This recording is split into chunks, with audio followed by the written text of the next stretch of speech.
it fails into nothing. And when push came to shove, when you needed to leave campus that day, why Kalakuta? Why? Okay. Yeah. I mean, if I had gone home, there'd be no problem.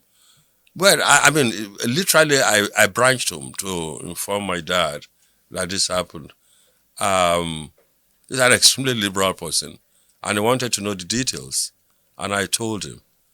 And please, I should also note that there's a section that was introduced to our Constitution. I remember that even if Congress passes a law, you had to also revalidate it with Parliament.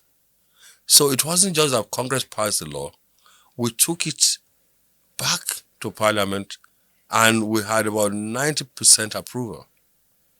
And we showed all of this in court. But it was a court under the military, so I don't know what happened. Anyway, I told my dad, and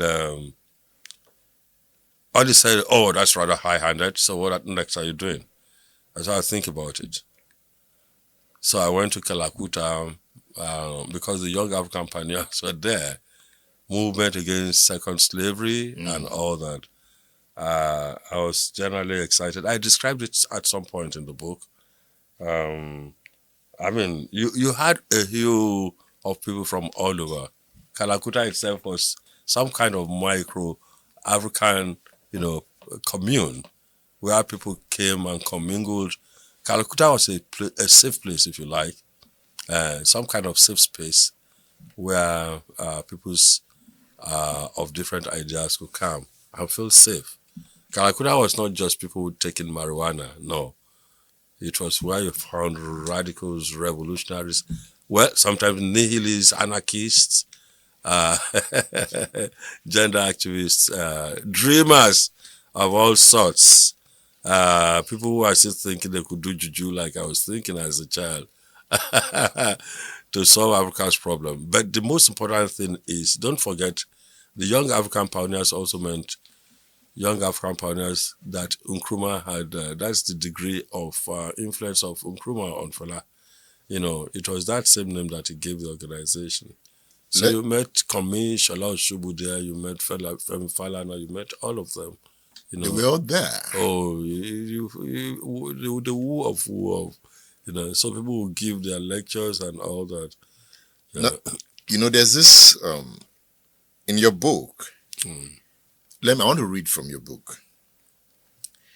It says someone else at the far end countered that an armed struggle was simply not visible.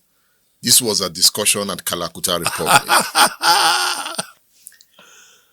And gesticulating rather vigorously, pronounced that the revolution would come only when there was a balance between what he called the subjective and objective conditions.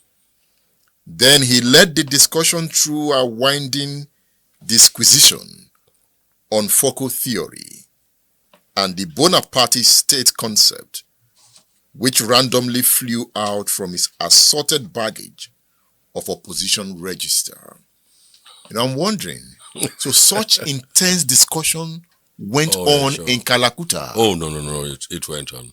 I mean, Fela had the benefits of some of the best around him at every given point in time. Honestly, there are people who do very clear, painstaking. They are very clear on issues of economy. They are very clear on issues of politics and philosophy. And they will keep contesting with Fela. And Fela also, shifted and moved. He was part of the discussion. Oh, yeah, he will always be there in between rehearsal sessions. And yeah, that's the kind of thing. I mean, in any case, these are largely either directly initiated by him or by some of the people in the Kalakuta community, in that sense. And you would sit down there reflecting. Oh, sure. You necessarily reflected. But I wasn't a Lagos person in that sense. I'll come and go. But it was a good hangout. But from that point on, I wasn't quite returning to Ilora. I'll just come for my case and then move and come for the case. And, that was the experience then. Was that where the idea for this book came from? I was initially trying to do a biography and describe all of this. Then, without telling me, Fela died. Without telling you? And you were expecting him to tell you? I was meant to live forever, So, on a lighter note. So I just needed to do something quickly in the mode of some kind of cultural theory. And so that's the genesis. This was not what I'd set out to do. I have about 350 pages. I haven't added one line since Fela died to the original biography. Yeah. Why haven't you added any line? Have you lost the Fela effect? No. It's just that I read and read again. I don't think I have the kind of English to convey it. The kind of English? That's right. Did you see the kind of English you use here? Yeah, but the language of this work. But the biography is narrative language. Yeah. I'm not very good in. I've tried to do fiction. I tell stories, but I don't know how to translate it into writing. It's been a problem. But you studied English at some point. Oh no, that's just the technicality of language. It doesn't make you a writer. I mean, writing is largely gift, craft, and hard work. Yeah, I have the enthusiasm for it. I have friends, including some of them in the studio, who write. But I'm a friend of writers and poets. I'm not one. So, but they're encouraging me. Keep rewriting it and keep rewriting it. Write it as you speak. Sometimes, I don't use scholarly jargons. I want, it's music. I want it to sound. I want you to see the visuals of color. I want the environment. I'm talking about Southwest.